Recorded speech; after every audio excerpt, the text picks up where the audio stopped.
appreciation for the lands and waters we've been, and the peace that can be found in undisturbed nature. I'm able to take small steps towards becoming a good steward to the land that has been entrusted to us by the next generations, and I encourage you to do the same. Take time today or this week, spend a moment reconnecting with nature and your connection to the land, even something as simple as taking a minute to listen to a bird song or watch a squirrel search for that last bit of food before winter overtakes us. Creating this land acknowledgement inspired me to learn about the Haldeman Treaty of 1784 and the ongoing court case that the Six Nations of the Grand River are embattled in for fair compensation. How they're struggling with how to get that compensation from our government so that their people can have things I take for granted, like access to quality healthcare, clean water, and higher education. They consider people who live on that unceded land as innocent third parties, which speaks to their values of peace, friendship, and respect. I encourage you, my fellow board members, CMTO staff, and any who may be watching, next time you get the opportunity to do a land acknowledgement, even if the perspective of coming up with a personal one is too daunting or you're worried about screwing it up, spend some time learning about the Indigenous peoples who we share this land with and the history and continuing story of their peoples. It's an enriching journey. Miigwech.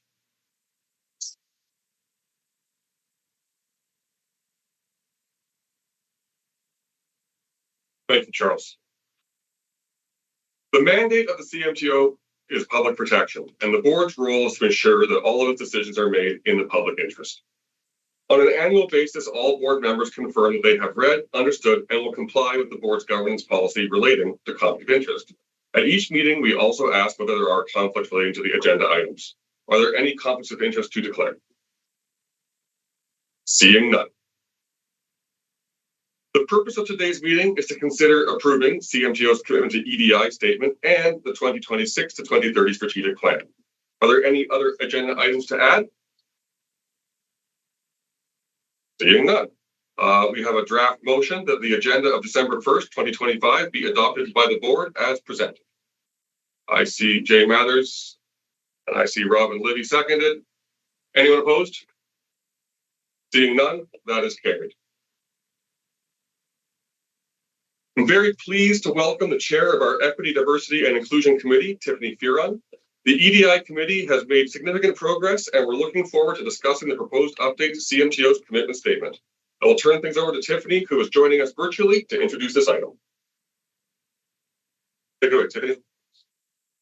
Perfect. Thank you so much for that warm introduction. I hope I can get a quick thumbs up that my sound is okay and my visual. Yes. Okay, it seems like everyone can hear me. So again, thank you so much for the invitation. I am very pleased to introduce this item on behalf of CMTO's EDI committee. Since May 2024, it has been such an honor to serve as chair and work alongside a thoughtful and dedicated group of committee members and CMTO staff. Together, the committee has established a strong foundation for advancing EDI at the college, and I'm confident this work positions the organization for continued growth and meaningful progress. EDI is a core pillar of CMTO's strategic plan. Since the committee's launch, members have engaged in learning, reflection, and planning that led to the approval of CMTO's first EDI strategy earlier on in this year. The strategy outlines the values and principles that will guide long-term efforts.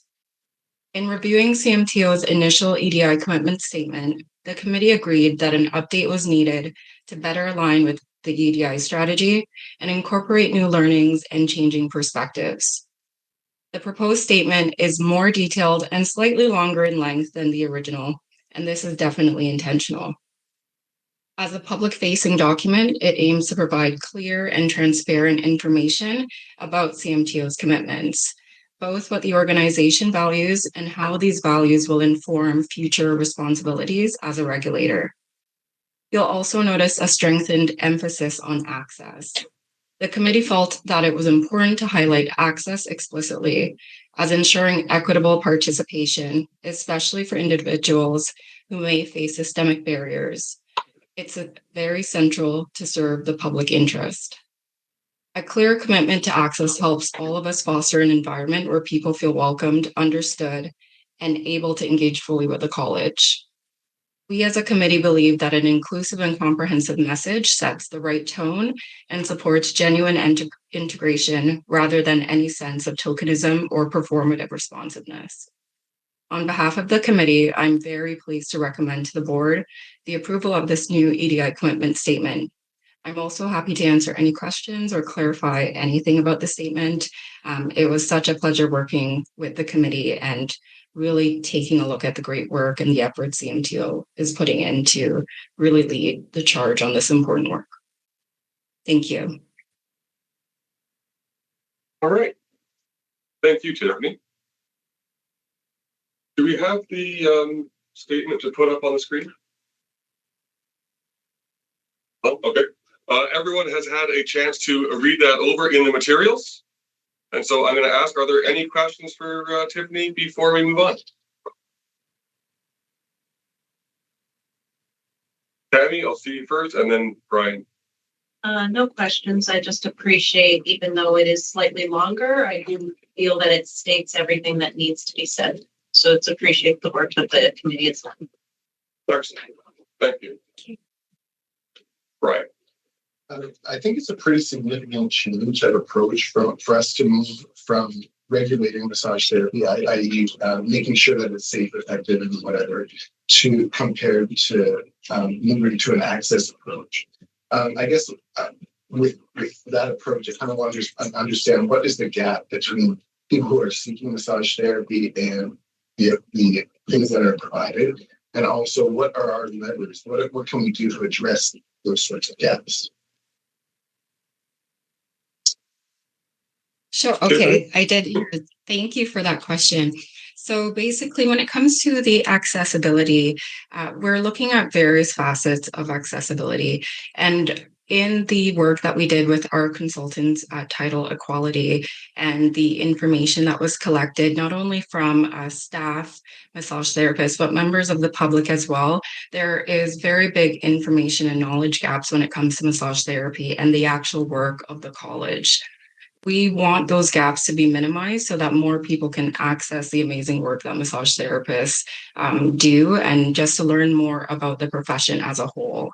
When it comes to the barriers, we know that they're systemic and they are definitely subjective.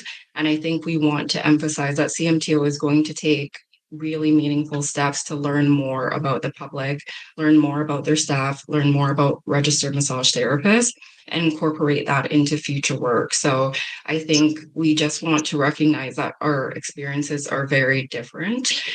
This is not going to be an overnight change, and thinking about accessibility in general is not always going to have tangible steps that can be outlined and really measured with KPIs right off the bat. I think we have to start that conversation first and learn more about why people may have an issue accessing massage therapy, why registrants might have issues reading, the instructions on a form they have to complete or renewing their license, things like that.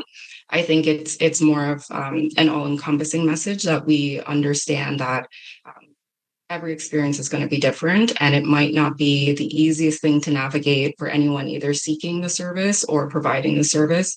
But that CMTO is really wanting to lead that charge in making, massage therapy more accessible and ensuring that people know this is a profession that does not see barriers as something that should really stop you from accessing the important services and the support, and just making sure that people understand as a regulator there's some really great responsibilities, but at the same time we want to create safe spaces for individuals to talk to CMTO, contact us, and feel free to reach out and get the response you're looking for. And not to be worried about who you are as an individual when you're reaching out either. Thank you. I hope that answers the question. Yeah. All right. Thank you very much, Tim. Any further questions or comments? Being none, we have a draft motion that the board approve the proposed CMTO Equity, Diversity, and Inclusion Commitment Statement as presented. I see Tammy forward. Don, second. But have anyone opposed?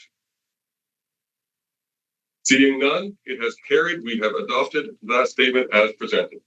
And on behalf of the board, before you go, Tiffany, I just like to thank you for your time and dedication to the committee. And I understand that you will not be returning next year, so we wish you all the best in your future endeavors. Thank you so much. I appreciate the confidence all of you have had in me and in the committee, and I foresee some really great work being done by CMTO and the EDI committee in future. So thank you so much. It was an honor. Thank you. Thank you. Take care.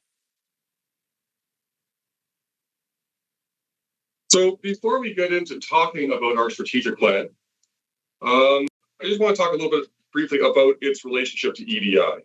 A strategic plan is what an organization does, but it's also important for an organization to be clear about its values.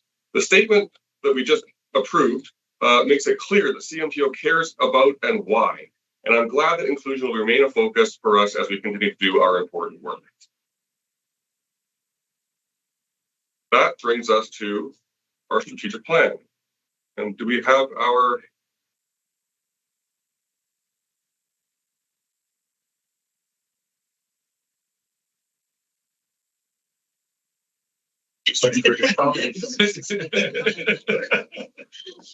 Oh, hello. Outside. Give them the different door. There you go. We were Oh, all right. The draft strategic plan before you today is the product of extensive engagement and thoughtful discussion at the board. With the assistance of our partners at Enterprise Canada, we have asked questions and listened carefully to the answers from registrants and the public. We have used what we have heard to identify key priorities to guide our work over the next 5 years. As we all know, a lot can change in 5 years, and there are ways of new challenges to face. Our strategic plan will help us to keep focused on the things that matter most. I'll turn this over to our partners at Enterprise, Brian Fox. Nope, just looks like just Carly and Nikita will be joining us today. Just Carly and Nikita. Just the cream of the crop. Come on. You. Hi everyone, hope you're doing well today. I love the Christmas decorations when we came in, holiday decorations. It's a good vibe today, so appreciate that. Thanks for making time in your agenda as well. Obviously, this is an exciting day. We're hopefully going to approve a draft version of your strategic plan, which is fantastic.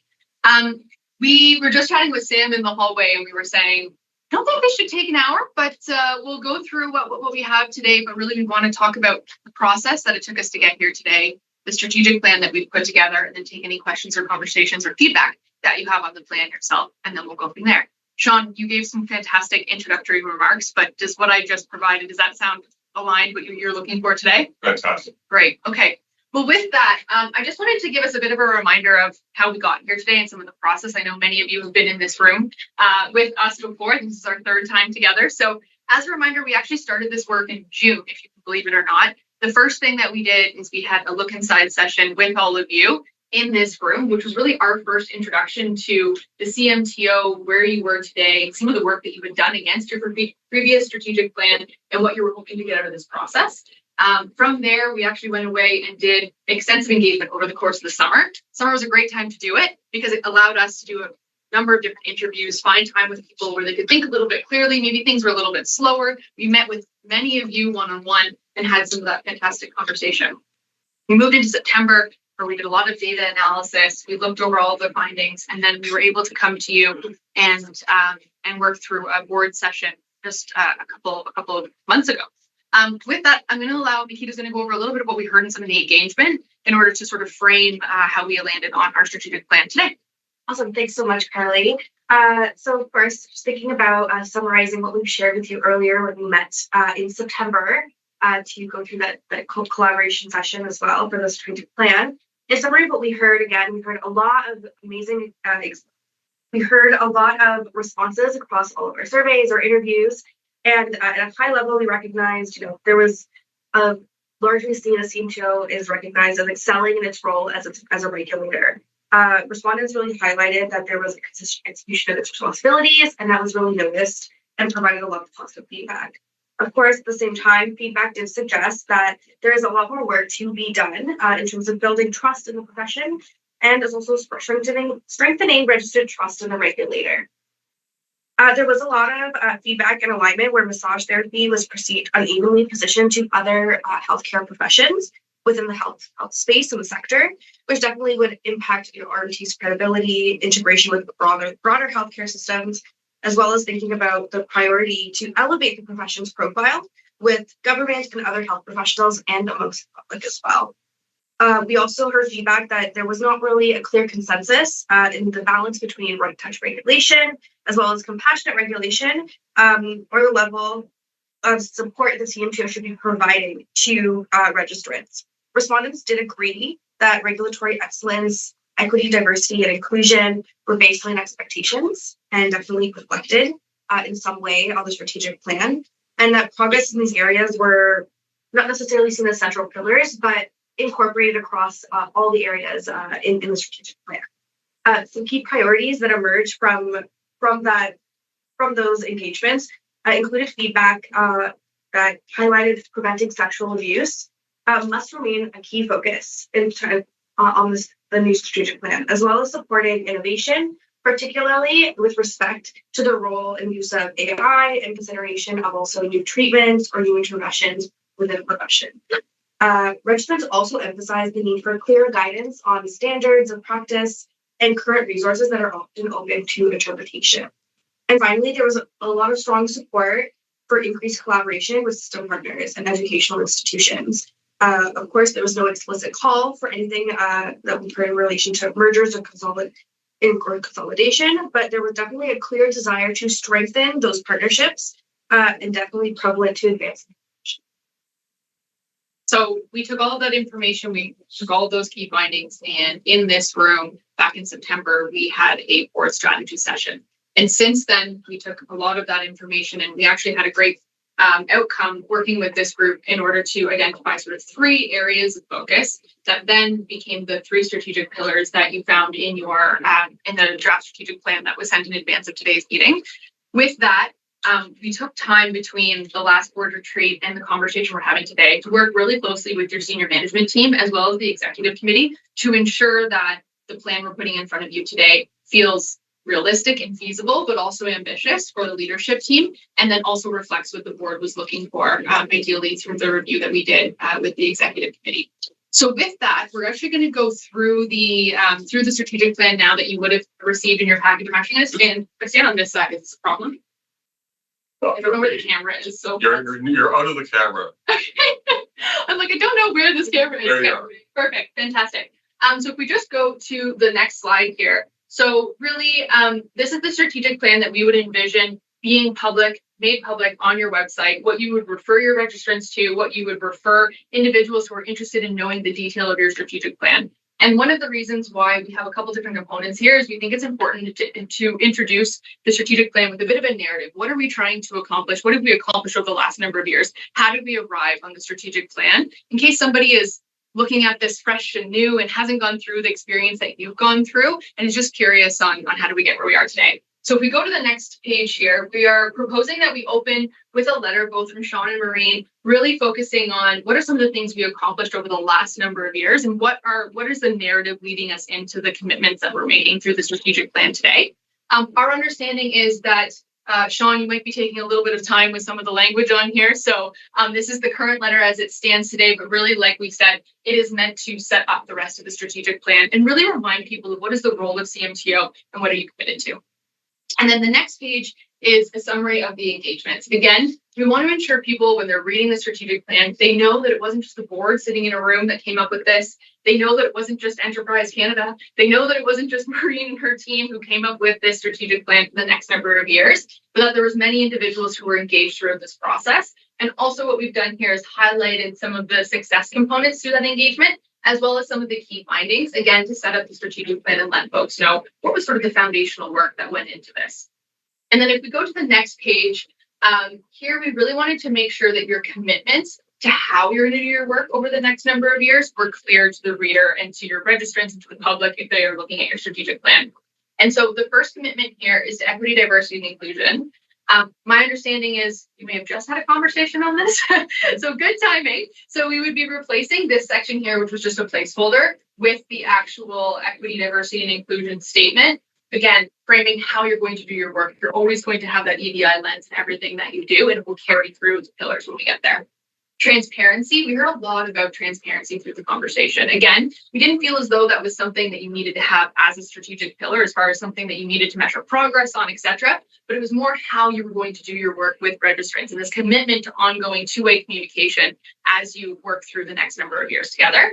And then collaboration. Again, collaboration is going to be a key component of the third pillar of the strategic plan, but here talking about the fact that you're going to continue to partner with RMTs and MTs, educators, employers, the public, in order to execute on some of the things we're committing to the plan itself. And then if we go to the next page here, this is sort of the main bread and butter of the actual strategic plan itself. And the way that we've been thinking about this is that there's 3 strategic pillars. The first one is really about, this is your commitment to the public. So you are committing that you are going to work with registrants to make sure that every single RMT is working with professional conduct and accountability. The second is really around what you are doing in CMTO's actions, working to support registrants, again, to be able to better understand the regulation and make sure that you are providing clear and effective regulation for those individuals. But again, to protect the public. We're always coming back to that core mandate. The third one here is probably what takes us away from your current strategic plan the most. And this is really about moving into a space that is about elevating the and creating trust in massage therapy as a health profession. A lot of this came out of the engagement that we did both with yourself and with the registrants as far as what folks were looking for from you as the college. Again, we were very careful with all of our language here in this third pillar to make sure we were not moving too far into that association space or into that advocacy space. This is really about being a true partner in order to strengthen the position of as massage therapy as a regulated clinical health profession and a core component of healthcare. Okay. So all of you received this strategy in advance of today's conversation. I'm very happy to walk through and sort of read through each and every goal statement if that's what you would like, Sean. Okay, perfect. Yeah, please. So again, we want to remind ourselves that the mandate is to protect the public by regulating the massage therapy profession, and that you're committed to delivering on your strategic priorities, again, drawing back to those commitments of transparency, collaboration, equity, diversity, and inclusion. The first pillar here, professional conduct and accountability. We will maintain our focus on preventing misconduct, including sexual abuse and insurance fraud, while upholding the highest professional standards to ensure public safety and high quality care. Our goals under this area of focus: ensure registrants understand and meet professional standards in government legislation, educate the public and other stakeholders about CMTO's public protection role, and uphold professional requirements through consistent processes. The second, clear, fair, and effective regulation. We will build on our strong foundation to ensure our standards and processes are transparent, moderate, and forward-looking. And the goals underneath this, we will set clear expectations for high quality care and professional conduct. We will simplify information and processes to support registrants and the public, and excel in right touch delivery of care regulatory functions, registration, quality assurance, and addressing complaints while maintaining commitments to equity, diversity, and inclusion. Okay. And then the third one here, which I was speaking about before, trust in massage therapy as a health profession. We will strengthen the position of massage therapy as a regulated clinical health profession and core components of healthcare. Our goals: advance public and interprofessional understanding of massage therapy in the broader healthcare system, reinforce the clinical value of massage therapy and its regulation to government and stakeholders as essential for protecting the public and supporting the profession. So again, bringing that public protection piece even into our partnership conversations. Sustain and build relationships with educational and regulatory partners to advance the profession and respond to the evolving future of massage therapy. So this is what we're proposing as far as the clear goal statements for the next number of years, as well as the specific things that the management team and the board will continue to make progress on between now and 2030. Next week, we're going to be working with the senior management team to actually map KPIs against these specific goals so that we can measure progress. But these are the main areas of focus for the next 4 years based on the conversations we've had with you, as well as registrants through all of the work that we've done to date. So with that, I will just say we've had a lot of conversation. We've worked a lot with the management team. We've reviewed this with the executive committee as well. And so happy to take any questions about how we landed here today, either for ourselves or for the senior leadership team, as well as talk about anything that might need to be changed before the board felt comfortable approving this strategy at this time. Thank you. That puts the onus on us. Do we have any questions or comments? Brian. So we just approved an EPI statement that had access as an important focus area.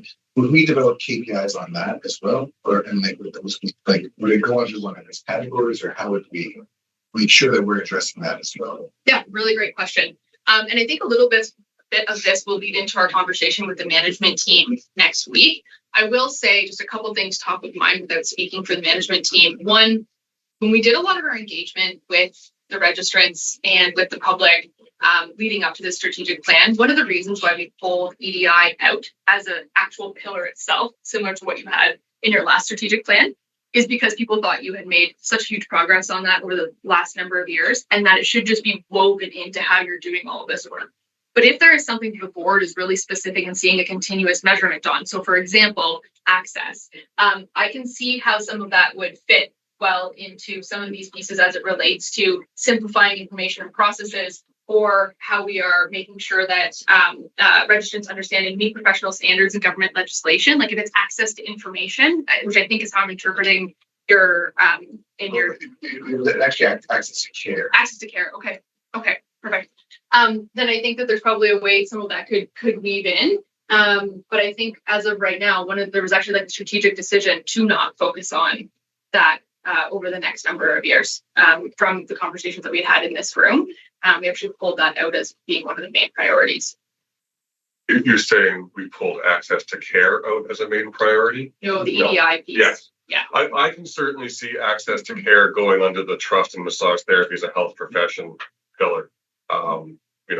If we're looking at access to care being people from different backgrounds are comfortable seeking massage therapy, then us supporting the profession and making massage therapists in general trustworthy fulfills that mission statement from the EDI committee, as well as does in some way give us something that we can measure and reflect on in the future. And apology, Brian, we had a previous conversation a couple weeks ago about the concept of access to information as it relates to EDI. So I should have clarified with you, but that's why my brain went there immediately, because we had just had that conversation a couple weeks ago. Robin Libby. I just wanted to clarify. So under professional conduct and accountability in that goal statement, we're identifying sexual abuse and insurance fraud, and we've kind of identified those because they are more prevalent in misconduct, but we chose not to keep them as a separate pillar because all misconduct needs to be addressed and recognized, and we should all be achieving for accountability in that area. Exactly. And that's why we were really specific with this language of including. So it's not limited to, but really making sure there's a highlight on that for two main reasons. One, when we were having conversations through the engagement with registrants, there was a lot of conversation about sexual abuse and making sure that that continued to be an area of focus. And it didn't need to be its own standalone because there's a lot of other areas of focus for you as well, but that it showed up somewhere. And then the second piece around insurance fraud, I will say that came up more in conversations with CMTO staff. But obviously this, as a strategic plan, is meant to guide the work of CMTO staff over the next number of years. And so as a result, we wanted to make sure that found its way from a language perspective. But again, not limiting to, but putting a specific highlight on. Yeah. Thank you. Yeah. Anyone else? Just like to say that I really appreciate the strong statements, and the goals are very, the wording is very specific and highlighting that it leaves it open to a lot of the KPIs to Interwood, the EDI statements, the transparency, and that collaboration. So I think that staff should be able to create a number of KPIs with you that we can bolster the profession, and that the board will be able to see this evaluate over the next couple of years and evolve. So I appreciate the work that's put into it. Thank you.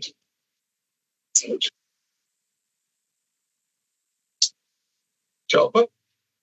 My question is a bit different. My question is about on the feedback that we receive is 3,600 people across Ontario, which is great. And now that we have a strategy, the plan has it's in place till 2030, right? Are we going to continue getting this feedback like every year or 2 years in order to know that like this plan is working and how we can improve it more? That's a really great question. I'll start by saying our work with you ends at some point, but that does not mean the work as it relates to a strategic plan ends in any way. I'll also say, I think one of the things that came out of this is clearly that you've got a lot of engaged folks that are interested in being involved in this process. And so I know you do a lot of surveys out to the registrants, etc. And so whether or not there's an opportunity for that, we talked about like transparency and collaboration, right? Ongoing two-way communication. You're committing to that a little bit. Is that something maybe the team would want to pick up and maybe the board would like to see updates on that? I think that's probably something that could be discussed moving forward with the senior management team. But I think that it was really great to see how many people wanted to be engaged in this, right? So giving that update and making sure that your strategic plan is still meeting the needs of your registrants is a great thing to do, and probably on an annual basis. Yeah.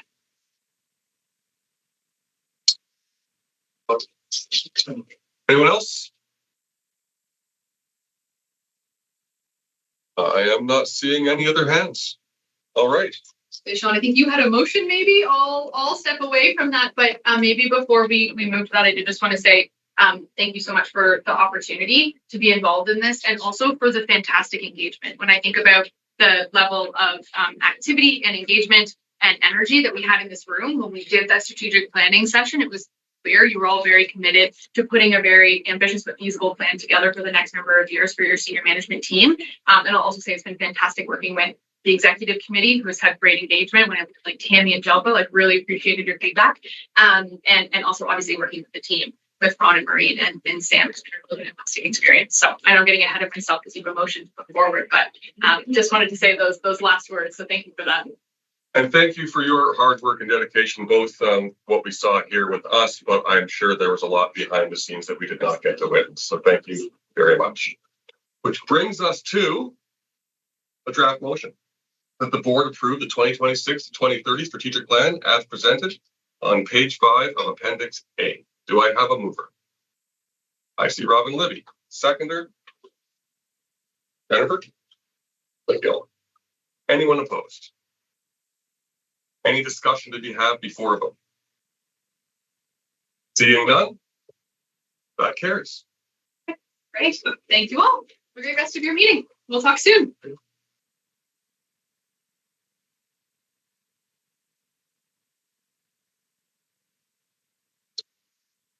Fine.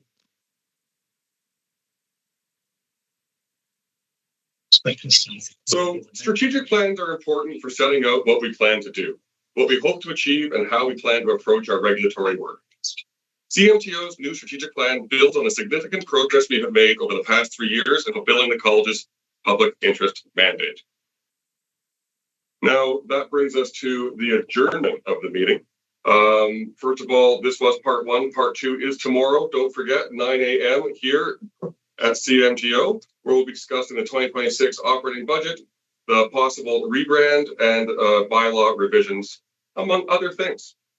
With all that being said, the draft motion that you can see on the screen, that the December 1, 2025 board meeting be adjourned. Do I have a mover? I see Brian. Ashley has seconded. Anyone opposed? Surprised? No. Thank you. That's been carried.